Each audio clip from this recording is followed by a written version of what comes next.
Wamama wa Kitanzania tukisikia kuna mahali hakuna maelewano huwa tusherehekei, mara nyingi tunapenda kukemea. Jamani, amani ndio kila kitu. Jamani, kama mmekosana, Mama Dangote na Zuchu, kama mmekosana, mfike mahali mnyamalize. Sema ukitazama umri wa Mama Nasibu, tazama na umri wa Zuchu, unaona kabisa mmoja wapo lazima ajishushe na sio mwingine. Tunajua kutofautishwa kwa umri, mkubwa na udogo, mkubwa mheshimu mdogo, lakini na mdogo inapotokea jishushe umheshimu mkubwa. Mimi nadhani hayo yatapunguza ile kitu. Ina maana Zuhura amekosa silaha zingine kabisa, na inhali tayari alikuwa ameshampeleka Rita polisi mpaka akasubiri mwezi wa Ramadhani ukaisha na kuja kuanzisha Kigoma. Ama Rita alipeleka polisi kwa sababu gani? Nilipozungumza na Rita alionyesha wazi kwamba alipelekwa polisi na Zuhura kwa sababu alizungumzia jambo la wenye hela, kumaanisha mwenye hela Zuhura. Lakini pia ukiangalia historia ya Diamond Platnumz, Diamond ni msanii fulani very humble, na ndio maana hata wakati mwingine hataji mara nyingi. Hana historia ya kumpeleka mtu polisi, hana historia ya kupeleka chombo chochote cha habari polisi. Iko jinsi ambavyo ana handle na watu wake.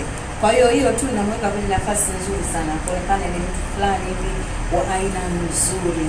Lakini kwa hili Zuchu mimi naona amejivua vyeo, ameshindwa kujitunzia heshima yake, anagombana na mwanamke ambaye obviously kwenye jamii lazima wengi watakuwa upande wa Rita.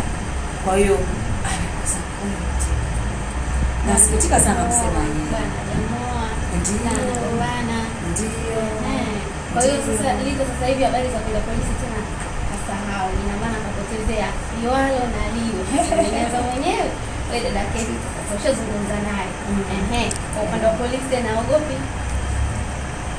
Unajua Rita, kwa habari ambazo wote tumeziona, Rita baada ya kupelekwa polisi, Rita akachokozwa tena na Zuchu. Kwa hiyo Rita ndio akaja mazima. Lakini sekeseke lake bado liko polisi baada ya polisi halijaisha, lakini limekosa nguvu. Unajua inawezekana ukawa umekosewa, lakini wewe uliyekosewa ukazidi kuvunja sheria zaidi ya awali. Kwa hiyo sekeseke lake mimi naweza kusema wazi kwamba limeisha nguvu. Natamani hapo tuongeze kitu. Kwa jinsi tulivyolisikia mwanzoni wakati sakata linavyoendelea, na jinsi tunavyoliona, tumeona na Mama Zuchu na yuko ndani. Unataka kuniambia familia imeungana kwa ajili ya binti mdogo kama Rita?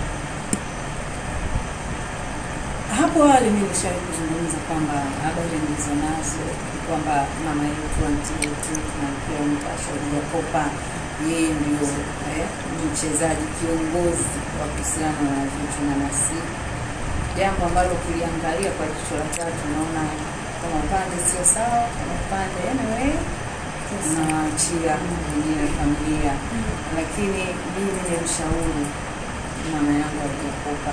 Nilikuwa nizungumza mara nyingi, sina hasama naye, lakini hiki anachokifanya sio kizuri, kitamchosha kwa sababu watoto wana mambo